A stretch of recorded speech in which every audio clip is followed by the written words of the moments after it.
അമേരിക്കയിൽ ഇന്നലെ ജനങ്ങൾ ഒരുപാടുണ്ടായിരുന്ന ഒരു സ്ഥലത്ത് ഒരാൾ ട്രക്ക് ഇടിച്ചു കയറ്റിയ സംഭവം ഇപ്പോൾ വലിയൊരു ചർച്ചാ വിഷയമായി മാറിയിരിക്കുകയാണ്. ഇതൊരു വലിയ സംസാര വിഷയം എന്നതിനപ്പുറം ഇതൊരു ഭീകരാക്രമണം എന്ന രീതിയിൽ അമേരിക്കയുടെ FBI ഇതിനായിട്ടുള്ള അന്വേഷണം ആരംഭിച്ചിട്ടുണ്ട്. അമേരിക്കയിൽ ഇങ്ങനെയുള്ള കാര്യങ്ങൾ സംഭവിക്കുന്നത് പുതുതായൊന്നുമല്ല. എന്നാൽ ട്രംപ് ഭരണത്തിൽ വരുന്നതിന് മുൻപ് കഴിഞ്ഞ ഒരു 10 ദിവസത്തെ ടൈം ലൈൻ എടുത്തു നോക്കിയാൽ ചെറിയ ചെറിയ തീപ്പൊരികൾ അവിടെവിടെയായി സംഭവിക്കുന്നുണ്ട്. മൈഗ്രേറ്റ് ആയവർ കാരണം അകത്ത് ചില പ്രശ്നങ്ങൾ ഉണ്ടാവുക, കാനഡയെ കുറിച്ച് ട്രംപ് സംസാരിച്ച ചില കാര്യങ്ങൾ, ഇങ്ങനെ ഇവയെല്ലാം വലിയ ചർച്ചാ വിഷയമായി മാറിക്കൊണ്ടിരിക്കുമ്പോൾ അധികാരത്തിൽ കയറുന്നതിന് മുൻപ് നടക്കുന്ന ഇങ്ങനെയുള്ള സംഭവങ്ങൾ വലിയ പിരിമുറുക്കം അവിടെ അധികമാക്കിയിട്ടുണ്ട്. കൂടാതെ റഷ്യ ഉക്രൈൻ സംബന്ധിക്കുന്ന ചില വാർത്തകൾ, ഇവയെല്ലാം ഈ ഒരു വീഡിയോയിലൂടെ വിശദമായി അറിയാം.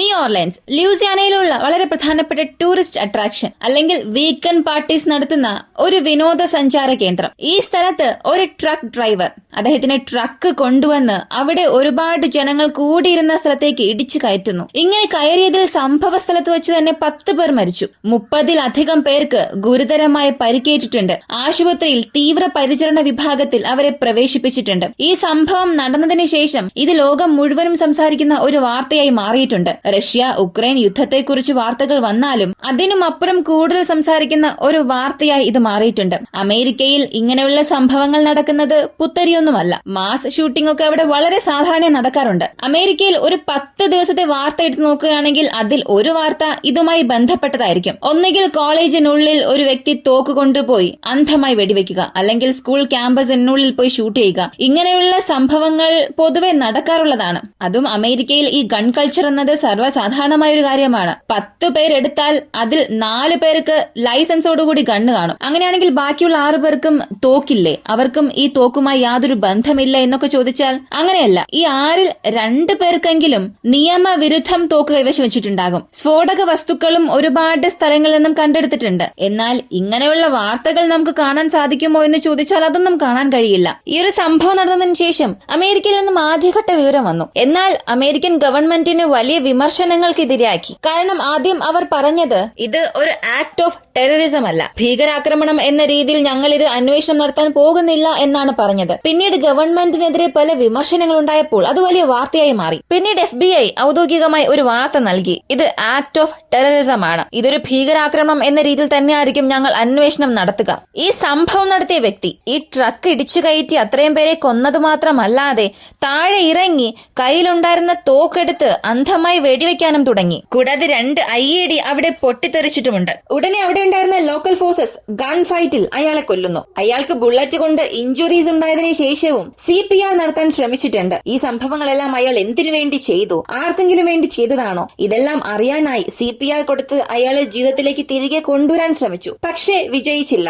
അദ്ദേഹം മരിച്ചു. അയാളെ കുറിച്ചുള്ള യാതൊരു വിവരവും ഗവൺമെന്റ് പുറത്തുവിട്ടിട്ടില്ല. വളരെ സെൻസിറ്റീവായ രീതിയിൽ ഇക്കാര്യം പുറത്തു വരാതിരിക്കാൻ സേഫ് ആക്കി വെച്ചിട്ടുണ്ട്. ഒരേ ഒരു വാർത്ത പുറത്തു വന്നത് ഇയാൾ 3 ദിവസത്തിന് മുൻപാണ് ഈഗിൾ പാസ് വഴി അകത്തേക്ക് കയറ്റിയത്. അപ്പോ ഇയാൾ നേറ്റീവ് അമേരിക്കൻ അല്ല എന്ന വാർത്ത പുറത്തു വരുന്നുണ്ട്. ഇത് സംബന്ധിക്കുന്ന രീതിയിൽ ബൈഡൻ അഡ്മിനിസ്ട്രേഷൻ വൈറ്റ് ഹൌസിൽ നിന്നും ഒരു അറിയിപ്പ് കൊടുത്തത് ഇത് വളരെ ഷോക്കിംഗ് ആയ കാര്യമാണ്. അവധി ദിവസം ആഘോഷിക്കാൻ പോയ ജനങ്ങൾക്ക് നേരെ ഇങ്ങനെയുള്ള ആക്രമണങ്ങൾ നടത്തുന്നത് ഒരിക്കലും അംഗീകരിക്കാൻ കഴിയാത്ത കാര്യമാണ്. ഇതാര് ചെയ്താലും അല്ലെങ്കിൽ ആരുടെ പ്രേരണയുടെ പേരിൽ ഇത് ചെയ്താലും ഇത് അമേരിക്കയ്ക്ക് എതിരെ നടത്തിയ ഒരു ഭീകരാക്രമണമാണ്. ഇതിനെതിരെ തീർച്ചയായും ഞങ്ങൾ ഉത്തരം നൽകും. ഇരകളുടെ കൂടെ അമേരിക്ക കൂടെ ഉണ്ടാകും എന്ന ഒരു വാർത്ത പുറത്തുവിട്ടു. ഇതിലിനി ട്രംപിന്റെ കാര്യം പറയേ വേണ്ട. ഇല്ലീഗൽ ഇമിഗ്രേഷനെ ശക്തമായി എതിർക്കുന്ന വ്യക്തിയാണ് അദ്ദേഹം. തൊട്ടടുത്ത രാജ്യങ്ങളിൽ നിന്നും അകത്തേക്ക് വരുന്നവർ, പ്രോപ്പറായ അമേരിക്കയുടെ ഡോക്യുമെന്റ്സ് ഇല്ലാതെ അകത്തേക്ക് വരുന്നവരെ അദ്ദേഹം ഒരുപാട് എതിർത്തിട്ടുണ്ട്. ഗവൺമെന്റിനെ ചില സമയങ്ങളിൽ ശക്തമായി വിമർശിച്ചിട്ടുണ്ട്.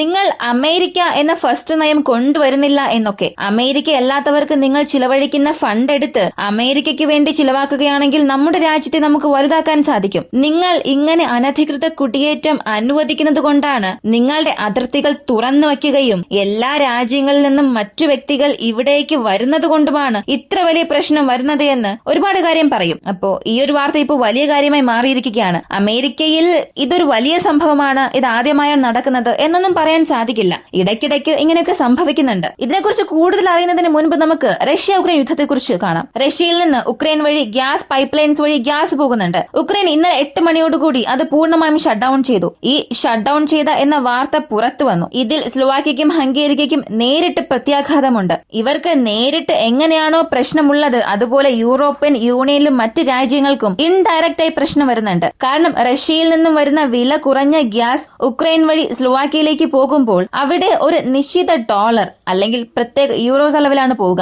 ഉദാഹരണത്തിന് 10 യൂറോസിനുള്ളിൽ പോകുന്നുവെന്നുണ്ടെങ്കിൽ അവിടെ നിന്ന്, അതായത് സ്ലോവാക്യയിൽ നിന്നും ജർമ്മനിയിലേക്ക് പോവുക അല്ലെങ്കിൽ മറ്റ് രാജ്യങ്ങളുടെ വാതക സംഭരണിയിലേക്ക് പോകുമ്പോൾ അതിന്റെ ട്രാൻസ്പോർട്ട് കോസ്റ്റ് എല്ലാം ചേർത്ത് സ്ലോവാക്യയുടെ ഗവൺമെന്റ് ആണ് അതിനൊരു പ്രത്യേക റേറ്റ് ഫിക്സ് ചെയ്യുന്നത്. കാരണം ഇവിടെ ഡീല് നടത്തിയിട്ടുള്ളത് സ്ലോവാക്യ, ഹംഗേരി, റഷ്യ, ഗ്യാസ്ഫോം ഇവർക്കിടയിലാണ്. ഇതിനുശേഷം ആർക്കൊക്കെ പോകുന്നുവോ അതിനെല്ലാം ഇവർ വാല്യൂ ഫിക്സ് ചെയ്യും. അതിനുശേഷമാണ് മറ്റ് സ്ഥലങ്ങളിലേക്ക് ട്രാൻസ്പോർട്ട് ചെയ്യുക. അപ്പോ സ്ലോവാക്യയിൽ നിന്നുമാണ് പോകുന്നതെങ്കിൽ സ്ലോവാക്യയുടെ ഗവൺമെന്റിന് ഇതിൽ ഒരു പ്രത്യേക ഷെയർ ലഭിക്കും. ഇപ്പോ മുഴുവനായും ഇത് ഷട്ട് ഡൌൺ ആയിട്ടുള്ളത് അവരുടെ എനർജി പ്രൈസസിനെ വീണ്ടും വർദ്ധിപ്പിക്കുക മാത്രമല്ല, മറ്റ് രാജ്യങ്ങളിൽ അവരുടെ ഗ്യാസ് പ്രൈസ് വർദ്ധിപ്പിക്കുന്നതിൽ ഒരു വലിയ പ്രശ്നമുണ്ടാക്കും. ഇത് ടൈംസിൽ ഇന്നലെ വന്ന വാർത്തയാണ്. ഈ വാർത്ത നിങ്ങളൊന്ന് ശ്രദ്ധിക്കുക. ഇതിൽ പറഞ്ഞിരിക്കുന്നത് പുടിൻ യൂറോപ്യൻ യൂണിയന് വേണ്ടിയിട്ടുള്ള ഗ്യാസ് കട്ട് ചെയ്തു. എത്രയും പെട്ടെന്ന് അദ്ദേഹത്തിന്റെ അലയൻസിന് വേണ്ടിയിട്ടുള്ള ഗ്യാസും കട്ട് ചെയ്യുമെന്നുള്ള ചില വാർത്ത പുറത്തു വന്നു. എന്നാൽ ഇവിടെ സത്യം ഇതല്ല. പുടിൻ അല്ല കട്ട് ചെയ്തത്, ഉക്രൈനാണ്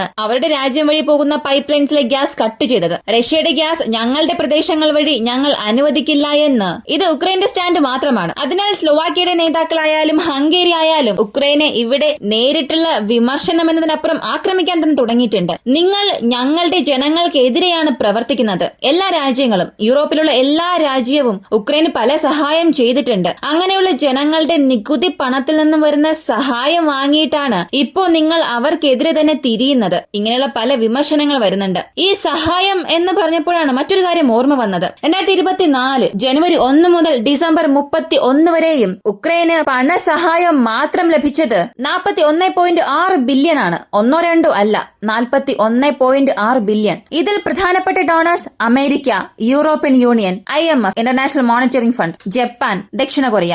ഈ പട്ടികയിൽ ദക്ഷിണ കൊറിയ ഉള്ളത് ഒരുപാട് പേർക്ക് വളരെ സർപ്രൈസ് ആയിരിക്കാം. എന്നാൽ സൗത്ത് കൊറിയ ഏകദേശം ഈ ഡയറക്റ്റ് ക്യാഷ് ആയിട്ടുള്ള ഫണ്ടിൽ മാത്രം 6% ദക്ഷിണ കൊറിയയിൽ നിന്നാണ് പോയിട്ടുള്ളത്. ഇതിനുള്ള കാരണം എല്ലാവർക്കും ഊഹിക്കാവുന്നതാണ്. നോർത്ത് കൊറിയ, റഷ്യ ഈ ഒരു സഖ്യം ചേരാൻ പാടില്ല എന്നുള്ളത് സൗത്ത് കൊറിയയ്ക്ക് വളരെ പ്രധാനപ്പെട്ട ഒന്നാണ്. ഈ 41 ബില്യൺ ഞാൻ പറഞ്ഞല്ലോ, ഇത് ഇൻ ക്യാഷായി മാത്രം പോയതാണ്. ഇതിൽ 12 ബില്യൺ ഉക്രൈന് തിരികെ കൊടുക്കേണ്ട ആവശ്യം ഇല്ല. എന്നാൽ ബാക്കിയുള്ള 29 ബില്യണോളം സഹായം അതെല്ലാം ഉക്രൈൻ തിരികെ നൽകണം. അതും പലിശ സഹിതം നൽകണം. ഇതല്ലാതെ ഹ്യൂമാനിറ്റേറിയൻ എയ്ഡ്, ആയുധ സഹായം ഇവയെല്ലാം മറ്റ് കണക്കിലാണ് വരിക. ഹ്യൂമാനിറ്റേറിയൻ എയ്ഡ് നൽകുന്നത് ചില സാധനങ്ങളായി നൽകുന്നതാണ്. കുറച്ച് ക്യാഷ് എമൗണ്ട് നൽകും. കൂടുതലായും അവർക്ക് ആവശ്യമായ ഡിഫൻസീവ് മാറ്റേഴ്സും അവർക്ക് ആവശ്യമായ അടിയന്തര സഹായവുമാണ് ഈ ഹ്യൂമാനിറ്റേറിയൻ എയ്ഡിൽ വരിക. പക്ഷെ ഞാൻ ഇപ്പൊ പറഞ്ഞ ഈ 41 ബില്യൺ ഇതൊന്നും ആ കാറ്റഗറിയിൽ വരുന്നതല്ല. ഉക്രൈനെ തിരികെ കൊണ്ടുവരാനും ഉക്രൈന്റെ ക്യാഷ് ഫ്ലോ റെഗുലറായി നടക്കുന്നതിനു വേണ്ടി ചെയ്തതാണ്. എത്ര തന്നെ ഉക്രൈന് ഇവരുടെ പക്കൽ നിന്നും സഹായം വന്നാലും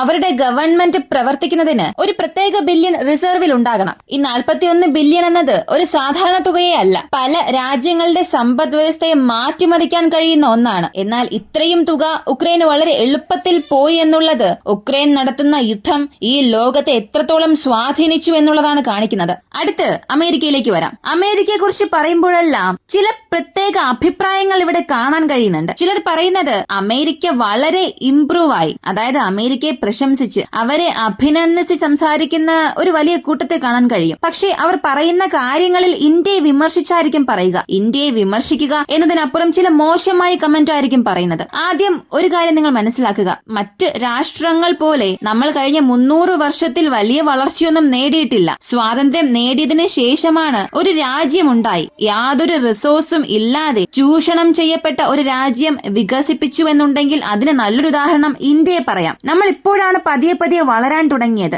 1947 ആരംഭിച്ച് ഇപ്പോൾ നമ്മൾ വന്നിരിക്കുന്ന ഈ ഒരു വികസന പാത എന്നത് മറ്റ് രാഷ്ട്രങ്ങൾ ചിന്തിക്കുന്നതിലും ഉയരത്തിലാണ്. എന്നാൽ ഇതിനിടയിലും 1008 രാഷ്ട്രീയ പ്രശ്നങ്ങളുണ്ട്. നമ്മുടെ ഇന്ത്യയെ ഇതുവരെയും ഭരിച്ചത് 2 പാർട്ടികളാണ്. അത് കോൺഗ്രസ് ആയാലും BJP ആയാലും. ഇവരാണ് മാറി മാറി ഭരിച്ചുകൊണ്ടിരിക്കുന്നത്. ഇവർക്കിടയിൽ തന്നെ ഒരുപാട് ആരോപണങ്ങളുണ്ട്.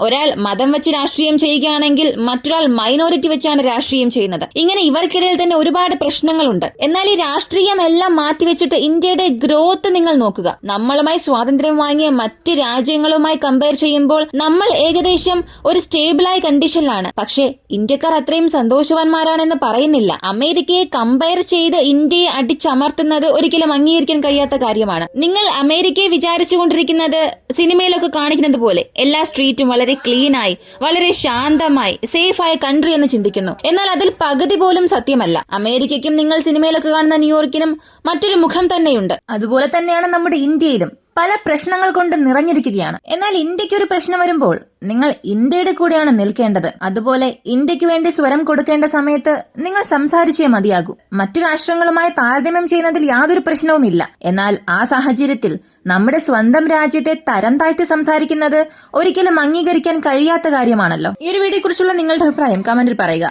വീഡിയോ ഇഷ്ടമായാൽ ലൈക്ക് ചെയ്യുക, ഷെയർ ചെയ്യുക. നമ്മുടെ ചാനൽ ആദ്യമായി കാണുന്നവരാണെങ്കിൽ മറക്കാതെ സബ്സ്ക്രൈബ് ചെയ്ത് സപ്പോർട്ട് ചെയ്യുക. മറ്റൊരു വീഡിയോയുമായി വീണ്ടും കാണാം.